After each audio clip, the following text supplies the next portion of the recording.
Oh, yes, I saw quite a few ants this afternoon. But I guess they were just the old-fashioned kind, huh? Ava et Marilyn. Ava et Marilyn. D'Alexandra Schwarzbrot. Coming through the ride.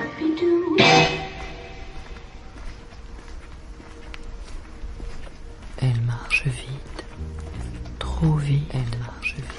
Mais il est bien plus fatigant de marcher à pas lents. Trop vite. Avancer une jambe après l'autre est un exercice si stupide qu'il faut y mettre de l'emphase, du souffle, de la détermination.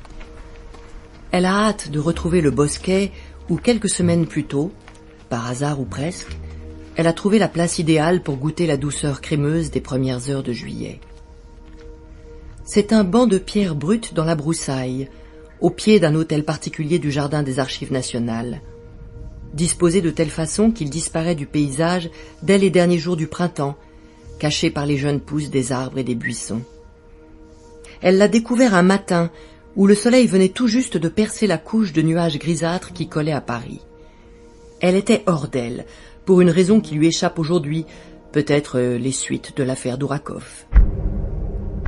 Une nuit où elle errait sans but dans Paris, partagée entre l'envie d'en finir et celle de tout recommencer, elle avait surpris le milliardaire russe, nouveau propriétaire d'un des plus célèbres clubs de foot de la planète, collé serré avec un trafiquant d'armes recherché par Interpol. Elle le savait car elle venait de lire un long reportage sur sa vie, illustré de photos d'archives. Axel ne s'était pas démonté, preuve qu'elle n'est pas aussi usée que le dit l'agence. Elle avait discrètement sorti son appareil numérique et shooté les deux amants enlacés, en opérant le cadrage au niveau de son ventre, légèrement penché en avant afin qu'il ne la repère pas. Une passante bloquée par un brusque tour de rein, voilà ce qu'elle donnait à voir de loin. Le cliché avait fait le tour du monde, l'agence lui avait déroulé le tapis rouge. Et Dourakov, que l'on connaissait davantage pour ses conquêtes féminines, s'était juré d'avoir sa peau. Bizarrement, ni le succès fulgurant, ni les menaces de mort ne l'avaient touché. Le scoop lui avait permis de régler ses dettes, mais il ne l'avait pas grandi, elle le sentait bien. Photographe de guerre, ça, c'était un vrai métier. Elle risquait chaque fois sa vie, mais pour la bonne cause, la vérité. Quelle vérité y avait-il dans la photo de Dourakov et son amant?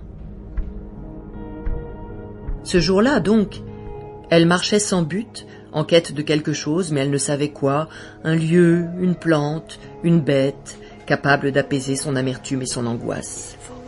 Il faut croire qu'il y a un Dieu. Une force surnaturelle quelque part. À peine son regard s'était-il posé sur ce banc qu'elle a su. Elle s'est allongée sur la pierre chaude et le monde s'est apaisé. Plus envie de bouger. Juste fermer les yeux. Oublier les cons, les cupides, les dépressifs